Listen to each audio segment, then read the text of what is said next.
You're listening to Southern Fried Sports with Travis Reier on Tide 100.9 in Tuscaloosa. Is Southern Fried Sports with Bama Online senior analyst Travis Reier on your home for Alabama sports. Tide 100.9 and streaming on the Tide 100.9 app.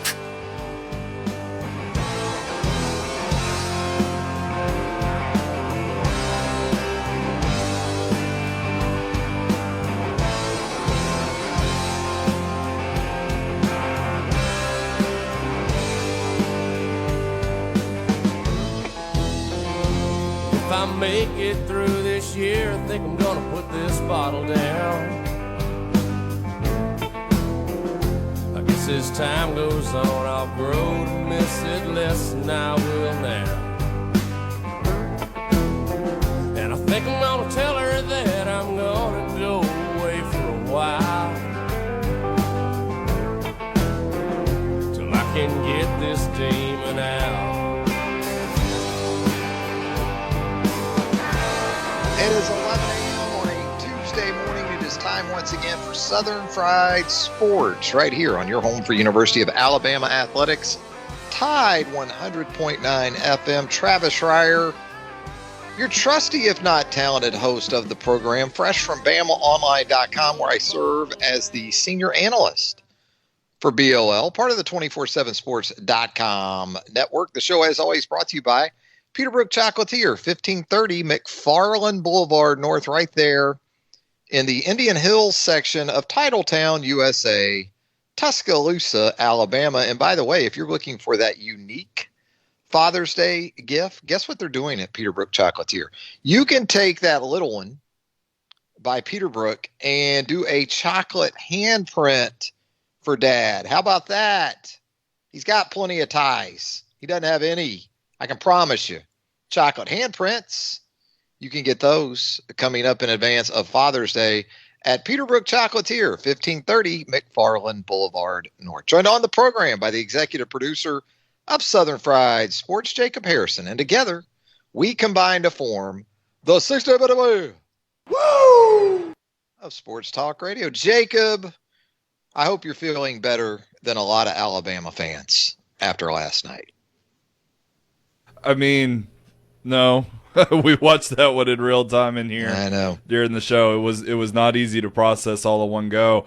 Right before I left, I saw the 3-run homer, and it was just a sinking feeling. But it was at least good to see them, fight back, have a strong 4th and 5th inning to make it close and make it feel like they had a chance. So they at least finished on a strong note. But it was a hell of a season and plenty to be proud of all the same. Yeah, 50-plus wins. You had the 20-game win streak leading up to those 2 games against Florida State. Montana Fouts, otherworldly for much of the 2021 season. The perfect game against UCLA, winning the SEC tournament championship on campus at UA.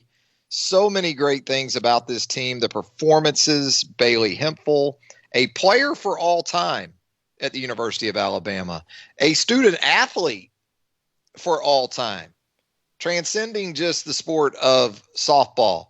You can put Bailey Hemphill, when you outline the definition of student athlete and an elite student athlete, Bailey Hemphill's right at the top of that list of Alabama greats in any sport. And when looking just at softball, she's in that rarefied air. Kelly Crutchman,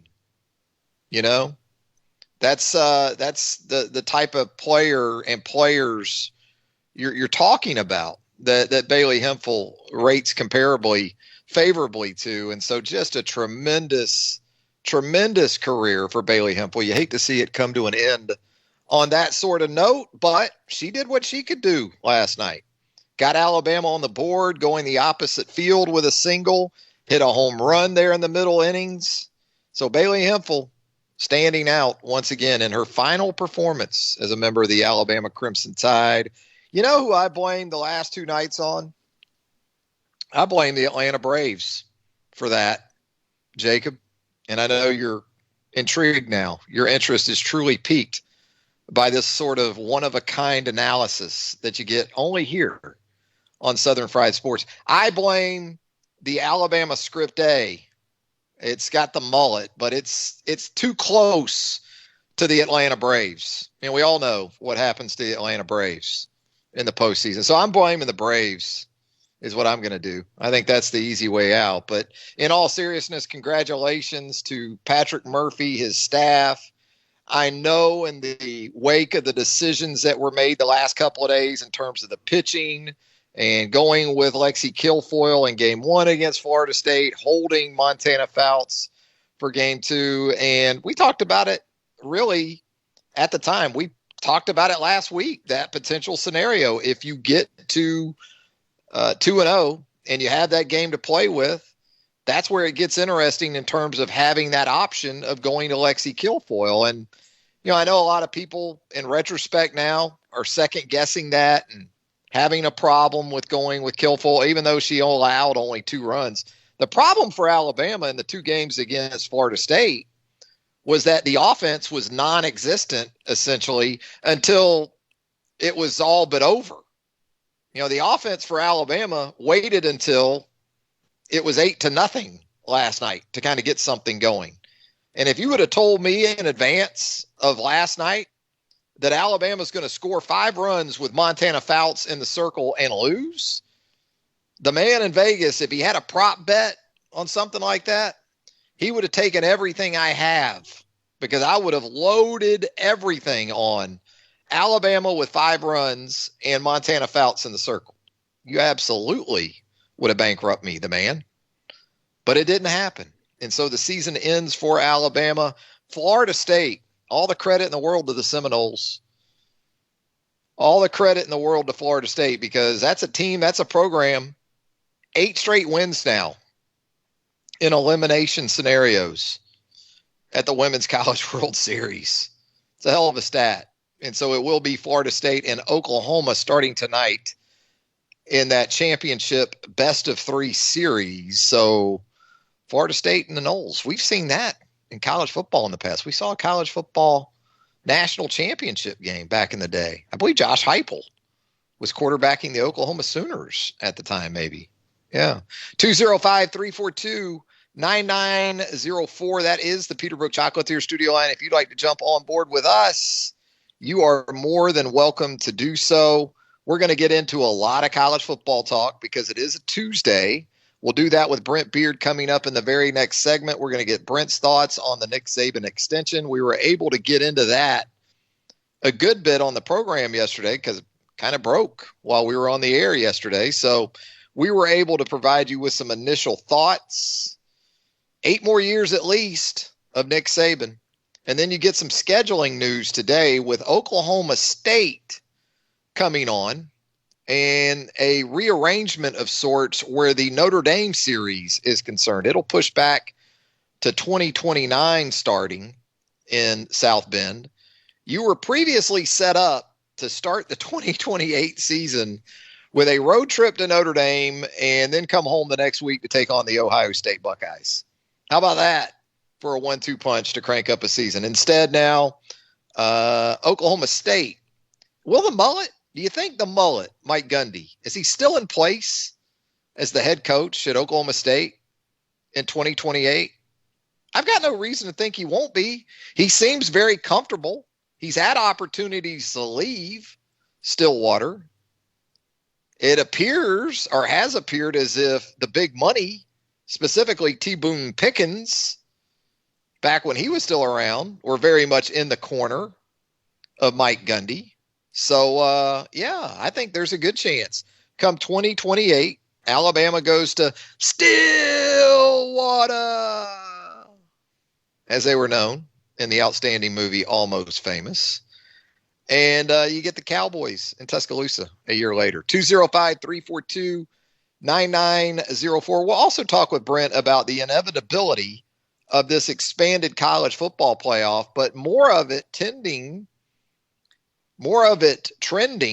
towards 12 teams.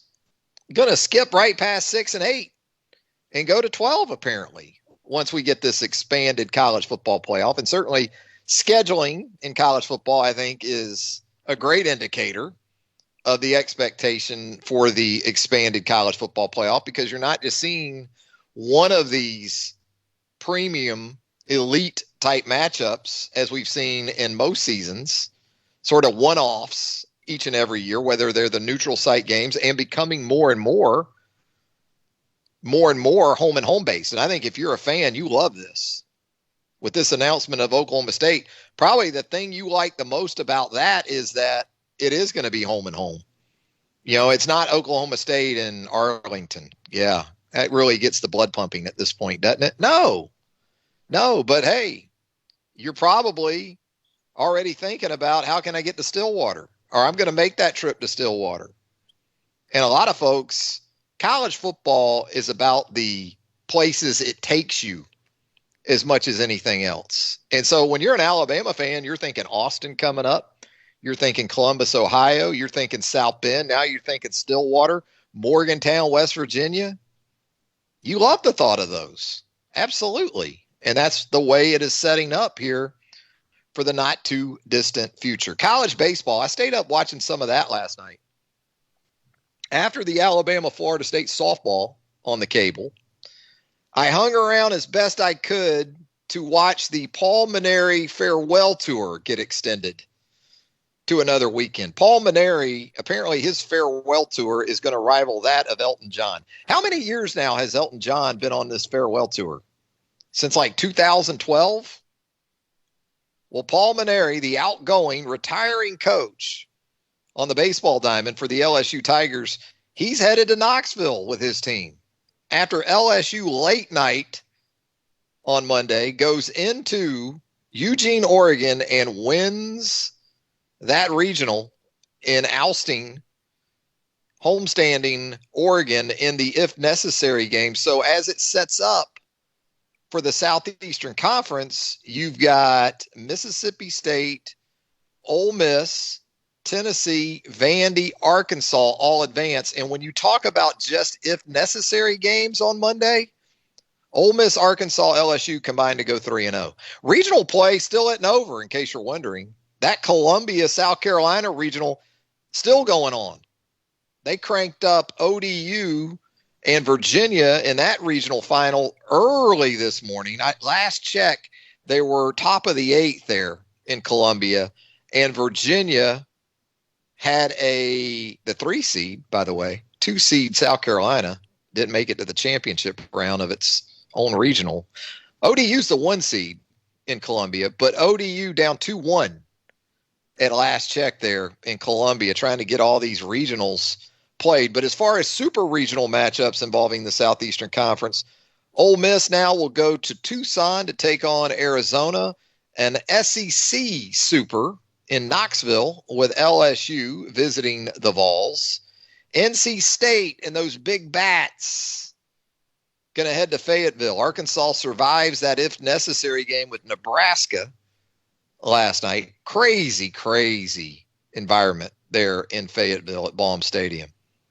Not sure if you saw any of that, but geez, college football crowd like there at Arkansas. You're going to have East Carolina at Vanderbilt. Notre Dame going to travel to Starkville to take on Mississippi State. So there you go. 6 SEC teams advance to supers. You're guaranteed of at least one College World Series team because you got LSU at Tennessee. So we know we're going to have at least one, and then you're going to have 3 other teams hosting supers. So very, very real possibility that you're looking at half of your College World Series field coming from the Southeastern Conference. We're going to head to a break. When we come back, a lot of college football talk with Brent Beard of College Sports Today, First Coast News. Always look forward to talking with Brent on Tuesdays.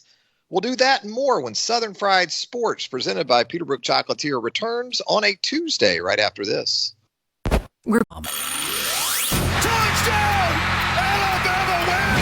The Alabama Football Countdown Clock is driven by Crawford Insurance, Tuscaloosa's low-cost auto insurer. Call 752-6489 for a free quote today. Roll Tide! There are 88 days until Alabama football. Tide 100.9 Tuscaloosa weather. Warm, humid weather this afternoon. Cloudy at times with a few passing showers or thunderstorms through tonight. The high today 85, tonight's low 68. Tomorrow and Thursday, a mix of sun and clouds both days with scattered showers and thunderstorms. Highs between 85 and 88. I'm James Spann on the ABC 3340 Weather Center on Tide 100.9. It's 78 degrees in Tuscaloosa. Tide 100.9. For more coverage of Alabama football, visit us at Tide100.9.com or download the free Tide 100.9 app. The Crimson Tide will not be denied.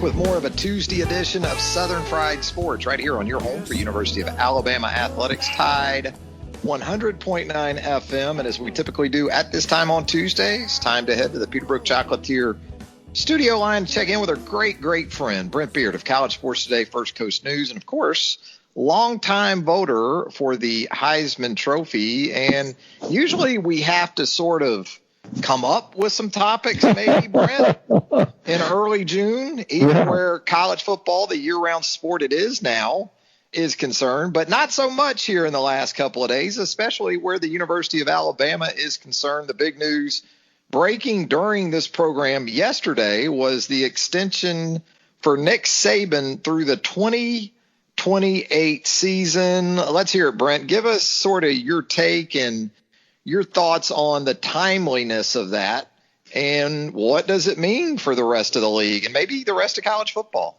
Well, you could see on Twitter yesterday, they're just absolutely exasperated after they heard that, although I think they knew something similar was coming. And Trav, as always, with Nick Saban, it centers around recruiting, does it not? He wanted to get that word out there that he was not going anywhere anytime soon because he's dealing with these guys. And I'm sure that these recruits and their parents are asking, Coach, how long are you going to be here? And for the ones that he is dealing with right now, that will give them certainly more of an answer. But again, I mean, Trav, at a guy near 70, I still say, my friend, I hope that I've got my hair, my stomach's that flat, and I have that much energy at 70. Trav, hey, Trav, is Pops anywhere near that Nick Saban level, do you think? No, not in the midsection, for sure. Not in the midsection. Nick is much more, I would say, fit. In that particular area than Pops. But no, it's amazing. And, we talked about it, and you consider this extension, and if he goes through 2028 and that's it, he would be 77 years old at that point. God, I don't know if there's anything such as a young 77, but it's not all that difficult to envision Nick Saban being the exception to that. And so when we look at future scheduling too, and how that's sort of played out here in the last couple of days, Brent, we learned this morning from UA that a home and home with Oklahoma State is set for 2028, 2029, going to push Notre Dame back to 2029, 2030. You were set up to have, how about this for a 1-2 punch right out the gate? This is what it was before this edition and the altering of Notre Dame in the series with the Fighting Irish. In 2028, on Saturday, September the 2nd, Alabama was set to open the season in South Bend against Notre Dame, then come home and play Ohio State at Bryant-Denny Stadium the very next Saturday. I want to ask you this, too, because we ask and wonder about the longevity of Nick Saban and yes, thinking ahead to 2028, 2029. Of the two head coaches currently employed by Alabama and Oklahoma State, which do you think is most likely to still be in that same position when the Crimson Tide travels to Stillwater for that series there down the road? I've thought about it a lot this morning on where that would be. I would almost say both of them might be. And the reason I say that is people may not remember this, Trav. Mike Gundy has had an opportunity to coach Tennessee. Now, Tennessee, okay, three times. Gundy's even mentioned this. And for whatever reason, it didn't work out any of those times, and he has kind of settled in there at Oklahoma State. So I would almost say of these rare situations where you've got these games scheduled 5 years in advance, this may be one of those few exceptions to where both Alabama and Oklahoma retain their coaches and will be on the sideline for that game. Yeah, it almost feels like T. Boone Pickens put it in his will that Mike Gundy will coach Oklahoma State football in perpetuity or whatever, however that word is pronounced. And if it does happen, we had the infamous, however you perceive it at the time, I'm a man, I'm 40. Yeah. Well, in 2028, it'll be Mike Gundy, I'm a man. I'm 61 years old, and I agree with you. It wouldn't surprise me if Mike Gundy in that fabulous mullet. The mullet might be a little grayer, Brent, than it is right now, but could be a fabulous look for Mike Gundy in 8 years or so when the Alabama Crimson Tide visits Stillwater, Oklahoma. Talking with Brent Beard of College Sports Today and First Coast News, and we talk about this scheduling stuff, and it goes back to what you anticipate to be an expanded playoff, certainly in 5, 6, 7, 8 years' time. And you see these type of matchups in multiples for the future, not just a premium sort of opponent in, say, Notre Dame or Ohio State, West Virginia down the road, Oklahoma State now, Oklahoma, I believe, is down the road as well for Alabama. Obviously, this is a continuation, right? And then from Pete Thamel of Yahoo.com yesterday, we hear his take and his dealings with decision makers around college athletics that forget about 6 teams or even 8. It sounds like, based on Pete Thamel's reporting, there is very much a push to go ahead and move this thing to 12 teams when it expands, Brent. Yeah. This has been talked about a good amount recently.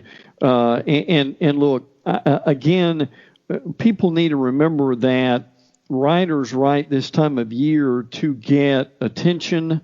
And we had the article yesterday on would Arkansas be better off by going to the Big 12? Well, I like David Ubben, who writes for ESPN. I've met him before, and I think he does a pretty good job in covering Tennessee and the SEC. But you do an article like that because there's not a whole lot going on this time of year. I wouldn't think the math would work so well for Arkansas. When I say math, I'm talking cash, right? Absolutely. I mean, Big 12 cash versus SEC cash, Dave. Is that really up for consideration? Well, and again, I think this is just one of those articles to get people to thinking on that one, because you hear all the time, well, why doesn't Vanderbilt leave the SEC? That they are not going to leave the SEC because they're not going to leave that money as a reality. Well, and they bring academic prestige, and that's the other side of it with the SEC hanging in there with Vanderbilt. And listen, Trav, you and I have covered this for a long time, and there's another side of this league that people don't think about, is the chancellors and presidents still run this league at least to a degree, and that is very important to them, of having some sort of an academic reputation in this league. And that's why the Vanderbilts in Missouri, to a degree, especially with their J school, it means a lot to these presidents. Now, and I'll be brief on this. on the 12-team playoff, I think what's fascinating to me about this is just looking at how this is going to work. Now, look, we've heard 12, we've heard 8. I know Matt Hayes, who I have a lot of respect for, has also mentioned it may go just incrementally to 6 or 8. But here's what our listeners need to know is that in Chicago on July 17th and 18th, there's going to be a working group. They've been working on some possibilities. They're going to report to what's called the College Football Playoff Management Committee. And without getting too deep in the details here, because we have a lot to cover, the point that our listeners need to know is this is not going to wait to happen and when the contracts are up. That this is going to be started over the last few years behind the scenes, and then they've got to go through multiple committees involving 11 presidents and chancellors to deal with this. Also, nothing about money yet. That will come on down the line. But Trev, the other thing that caught my eye, and I'm sure you caught this too, is the situation of how would this work? The first 4 teams would get a bye, and then teams 5 through 8 would host teams 9 through 12 on home sites. Now, look, I'm sure the bowls will be integrated with this at some point along the line. The TV money, as we all know, would be incredible. But the thing I just wanted to point out is 8, 12, or whatever they go to, this is kind of what they're doing, and they are working, and there are things getting done. Yeah, with the 12-team scenario, Pete Thamel presents a format of automatic bids for the 5 Power 5 conference champions, which, as he notes, would only make the conference championship games even more juiced up. Sure. And one of the highest, or there'd be a bid for the highest ranked group of 5 champion, and then you would have 6, half the field would be at-large bids, essentially. And then you would go from there with your 12-team scenario. So it seems to be picking up more and more steam in terms of going to 12 when the decision and the move is ultimately made. Now, we talk about group of 5s. Is there anything to this narrative or this buzz out there about Boise State making a move from in terms of conference affiliation? Maybe going to the American Athletic Conference. There's been, and I'll give Dennis Dodd credit for this, because they have obtained some documents that have talked about emails between some of the principals about Boise State, which, by the way, has around 16 sports, and that's even after cutting baseball and swimming and diving. Hopefully they'll get the baseball back at some point. But and without getting too far in the weeds with this too, the thing that I wanted to put out, and something that Travis and I have talked about for years, is, folks, expansion is not dead. Expansion is just dormant. And Trav, I also believe that with the contracts, with the playoff, and look, I'm not saying this is going to be wholesale expansion, but all I'm saying is our listeners need to be aware that expansion still can happen, particularly with the changes we see down the road, meeting a team here and there and so forth. But Trav, you and I both know that, let's just say, and I don't think they will, but Oklahoma and Texas, for one, to get together and say, guys, we've kind of had enough of the Big 12. We're on the move. Trav, you get one domino fall like that, and a whole lot of moving and shaking could go on.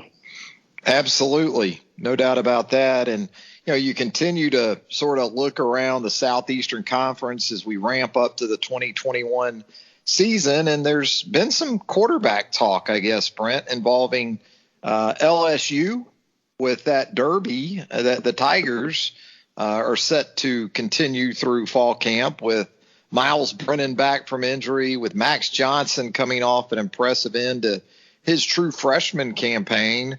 Do you think Ed Orgeron is going to stick to the adage or the approach that we've seen coaches do in the past with quarterbacks or players in any sport, that injury will not prevent a starter from resuming in that spot once he is healthy? Is that possible with Myles Brennan?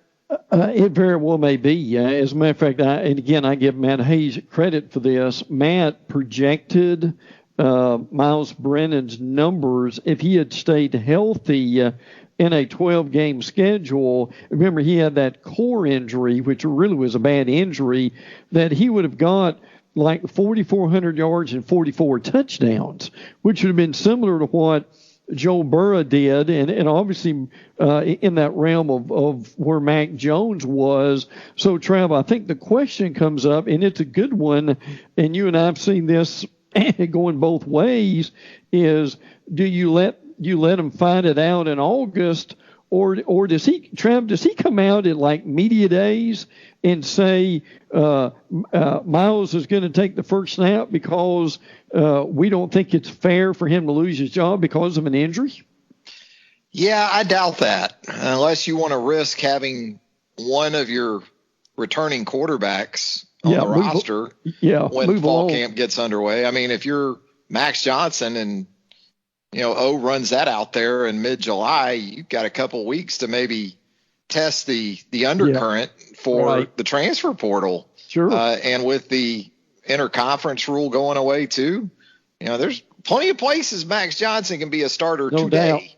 No doubt. The Power 5 level. And I would think you got to consider the big picture in all of this. You've already seen Brennan sustain an injury that kept him out for a lot of a season.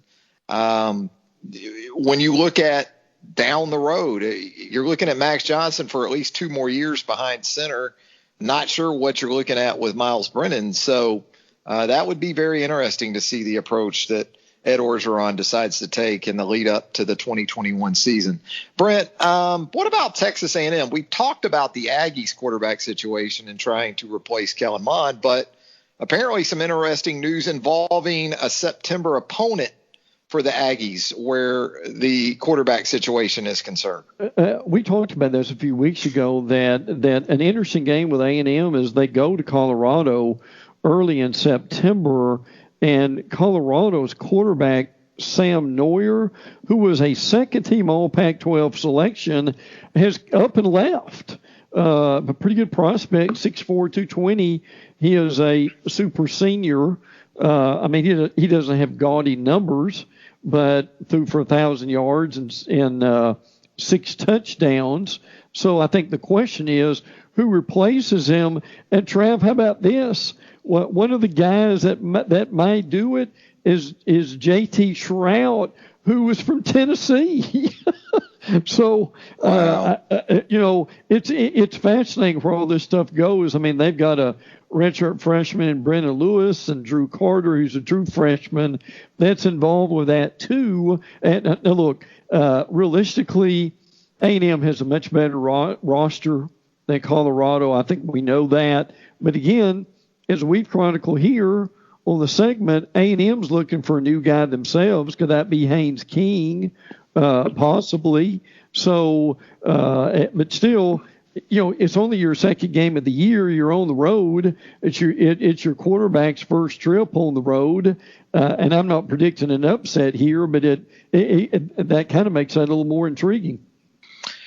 What about Georgia and the impact that it is expected to take on from the transfer portal here in recent weeks, making some big hits on both sides of the ball, defensively, offensively?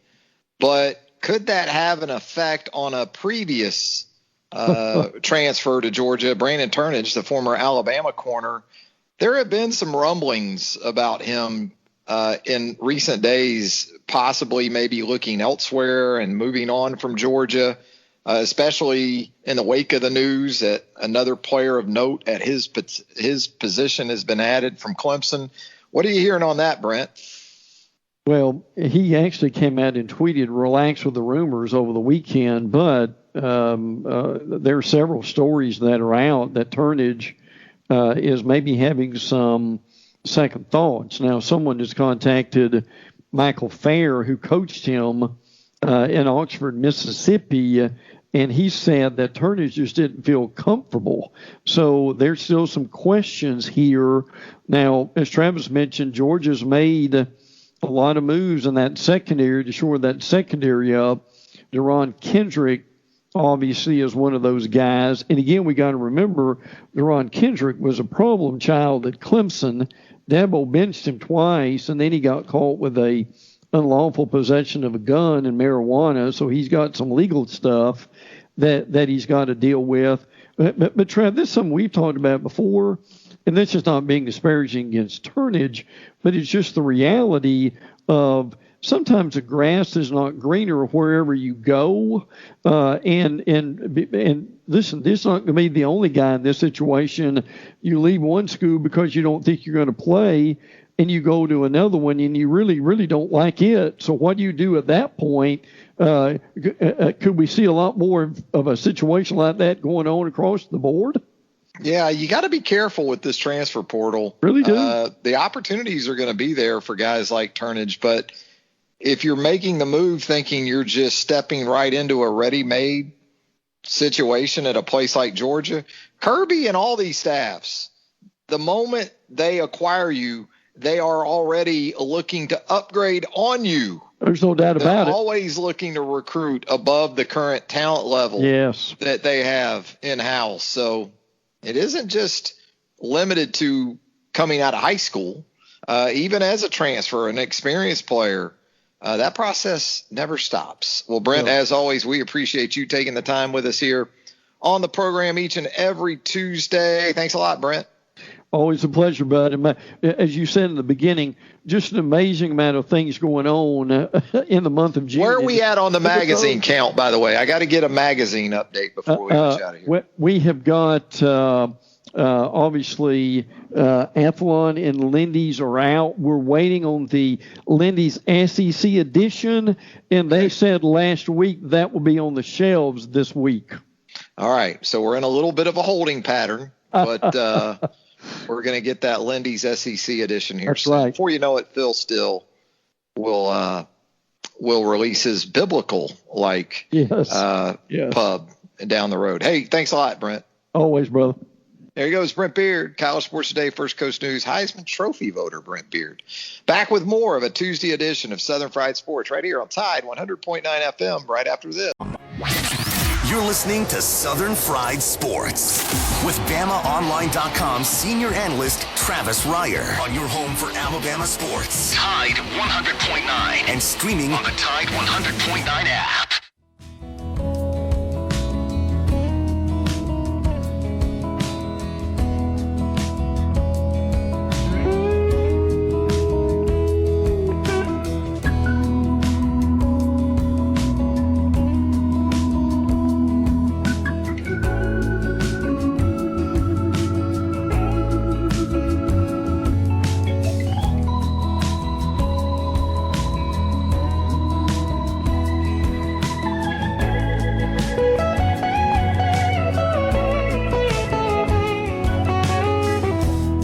Well, I came to the city.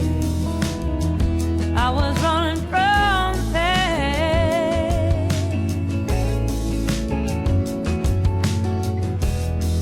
My heart was bleeding. So now I'm caught up in And it hurt my Old bones to Dominion, let. Virginia, Columbia Regional Game 7. And they're tied 3-3 in the top of the ninth. And you got this reliever for Virginia who's doing his best Al Hrabosky impersonation. And for the old farts out there, you know who I'm talking about. The former big league reliever who used to do all the theatrics out behind the mound, really try to juice himself up. This relief pitcher for Virginia was just behind the mound punching himself in the head. Yeah, going full Al Hrabosky, the Mad Hungarian from back in the day. And so they're tied trying to figure out this Old Dominion Virginia final in Columbia. So you got college baseball even on a Tuesday morning. Also wanted to ask the question, Jacob, when you look at these future Alabama road trips for the Crimson Tide football team, which one now are you most excited about? Because you've added Stillwater. You've got Austin with Texas coming up. Been there. Madison, Wisconsin for Wisconsin. That one has me intrigued. South Bend for Notre Dame later in the decade. Seen a couple of games there at Notre Dame Stadium. We've given you sort of the pro tips on making that South Bend trip already. You go into Chicago, and based on the time of year, you're going to be able to get Cubs baseball, probably. The Cubs are in town. You do the Cubs maybe Thursday, Friday in early September. Then you make the little short 80-mile drive to South Bend for the game on Saturday. Columbus, Ohio, I've been there. Not overly impressed with Columbus, Ohio, and or the Ohio State campus. Almost feels like Georgia Tech. It's very metropolitan, the feel of OSU. Morgantown, I'm intrigued. I would think that's a fun town. I've heard the same about Stillwater, too. So what about it, Jacob? Which of those trips would you be most excited to make? I think it'd be Austin and to go see the Longhorns. I think that's the most intriguing. I know Alabama's got the history of kind of breaking some of these programs. You know, think about Florida State, how they haven't been able to recover. USC has their struggles. So it'd be interesting. Texas is probably going to feel themselves a little bit with Sark. One good season, then you got to host Alabama, and then it all comes crashing down. And you might see Keelan Robinson for that Texas offense. How about that? Yeah, Austin's awesome. Just as a town, just to go make a weekend trip to Austin is a lot of fun.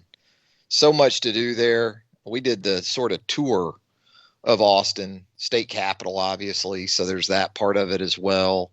The music scene, South by Southwest, annually hosted by Austin. Typically there's music all the time there on 6th Street. Got to be careful on 6th Street. You can get in some trouble down there. Just got to be careful. Madison has me intrigued. And then maybe even Morgantown after Madison. I like the true college town experience. Madison, though, is pretty big city, you know. It's not quaint. It's not Starkville, that's for sure. Let's head to the Peterbrook Chocolatier studio line right now. Check in with George on a Tuesday morning. George, how are you doing? I'm good, Travis. How are you? Kind of very disappointed after last night. But I got a question for you. You know, I kind of felt like first they executed much better than we did on all phases of the game. But I felt like our infield kind of, was very, very shaky. And that with the injuries, we really could have used Skylar Wallace. And I was trying to figure out why she transferred to Florida. Do you have any idea of why that happened? I don't know the exact specifics behind that. I've kind of heard things that I think a lot of folks have, just sort of a disagreement, perhaps in terms of how she would be utilized. But that's the extent that I've really heard about it. But you're right. When you lose Bailey Dowling, you lose Claire Jenkins right in the middle of your defense. I thought Savannah Woodard, though, last night made a couple of nice plays. I think it was an 8-5 game there, 5th or 6th inning, high chopper to her. She came up, didn't sit back on it, was able to make the play at first and keep that runner at third from scoring with 2 outs. So there were some positives, but there's no doubt. I mean, you as great as Bailey Hemphill is, you didn't anticipate her probably at this point in her career being your every game catcher. She can do it, and she did it extremely well. But right up the middle there in the infield with the injuries and, some other things coming into play, like Wallace moving on. No, the last 20 games or 20 plus games in which they went 20 straight, for them to do that as weakened as they were in some key spots was pretty amazing. Well, the thing about it is, Montana, when most of your outs are strikeouts, you're kind of not letting your infield be exposed. Yeah, you're able to conceal a lot of things. I think that their game plan was to shorten up on the bat and get the ball and make them make plays. Like they always say, put the ball in play, and most of the time, a lot of good things will happen. And then once you make an error, you put more pressure on yourself, and you expose yourself even more. But even with that, we up until the third out at third base, we're trying to claw back into the game. But this I will say about Florida State, they were much more aggressive at the plate, on defense, and all the way around. And they were much better than I thought they were going to be. And that's my 2 cents worth. I thought they were more comfortable in the situation in both games. They were looking to take the situation by the throat. As you said, they were aggressive. They didn't back up. The thing that really surprised me as much as anything with Montana Fouts is that she typically doesn't walk people. And her command was such last night that she even had a problem from that perspective. So that really told you, she wasn't the Montana Fouts that we're used to seeing, but that happens from time to time. Hey, George, we always appreciate the phone call. Thanks for listening. Okay, thank you. See ya. There he goes, George checking in. Let's go to Tom real quick before we head to a final break. Tom, how are you this morning? I'm good, Travis. How are you? I'm good, sir. Look, I want to bring something up about Miles Brennan, and get your thoughts on it. You're familiar with his family, the Brennan family, right? From the Brennans in New Orleans, the Brennan's restaurant deal? Yes. Yeah. And they've given a lot of money to LSU. I could imagine that scenario. Yeah, and I wanted to get your take. I don't think you can replace Miles with anybody. And because if the competition is close between him and Johnson, guess who's going to get that job? Max Johnson comes with some credibility too. I mean, his dad, yeah, but not from New Orleans. Is Brad Johnson. I hear you. And look, it's not like Miles Brennan isn't capable of being an SEC quarterback. Right. He showed that. So maybe if it's a splitting of hairs, they lean towards Brennan. But who knows? I get where you're going with it, though. Yeah, I think that's interesting to think about. Also, I thought about this, Trav. You were talking yesterday, name, image, and likeness for Peterbrook. I guarantee you, if Miles doesn't make it in football, he'll make it in the movie. You follow my drift? Yeah. There's your guy at Valentine's for Peterbrook. All right. Duly noted. Tom. We appreciate the input. Joking around, but I'm serious about. I don't think he'll be replaced. I got you. Well, you're on record. We like you. We like you doing that in early June. We'll revisit that when the time comes. See you, dude. There he goes. Tom says it's going to be Miles Brennan and that jambalaya shrimp Creole from Brennan's. It's going to win out in that quarterback job in Baton Rouge. Going to step aside for our final break. When we come back, we'll put a wrap on a Tuesday edition of Southern Fried Sports right here on Tide 100.9 FM right after this. Tide 100.9 Tuscaloosa weather. Warm, humid weather this afternoon. Cloudy at times with a few passing showers or thunderstorms through tonight. The high today 85, tonight's low 68. Tomorrow and Thursday, a mix of sun and clouds both days with scattered showers and thunderstorms. Highs between 85 and 88. I'm James Spann on the ABC 3340 Weather Center on Tide 100.9. It's 81 degrees in Tuscaloosa. The flagship station for Alabama Crimson Tide football. Alabama touchdown. Only on Tide 100.9 and streaming on the Tide 100.9 app.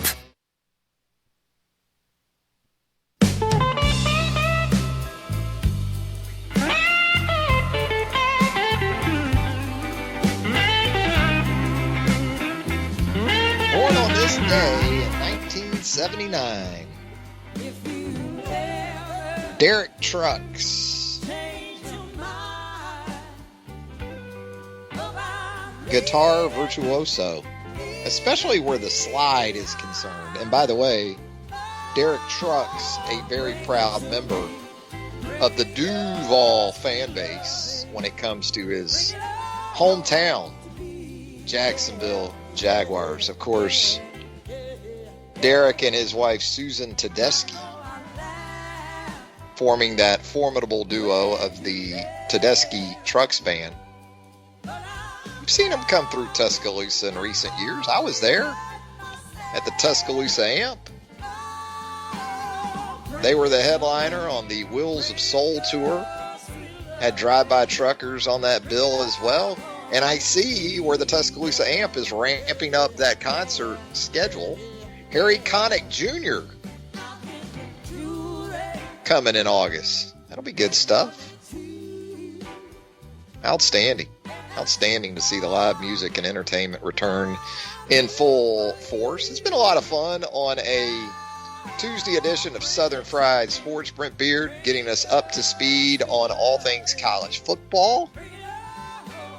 We've been talking some college baseball with you as well. College softball, obviously, came to an end. I guess you could say the athletic calendar year for UA came to an end last night in Oklahoma City. So full steam ahead.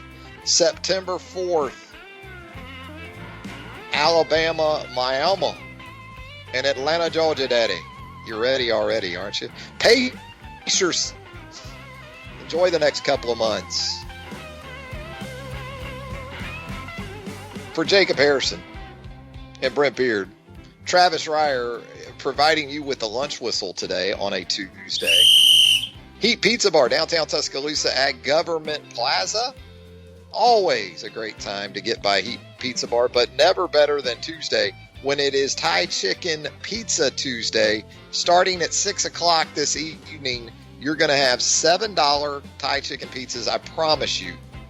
If you haven't already, give the Thai chicken pizza at Heat Pizza Bar a shot, and you will not regret it. All the pies are great at Heat Pizza Bar. Outstanding salads, too. They're going to have $2 domestics for you tonight at Heat Pizza Bar, downtown Tuscaloosa, Government Plaza. Until 11 a.m. on Wednesday. Have a great rest of your Tuesday, everybody.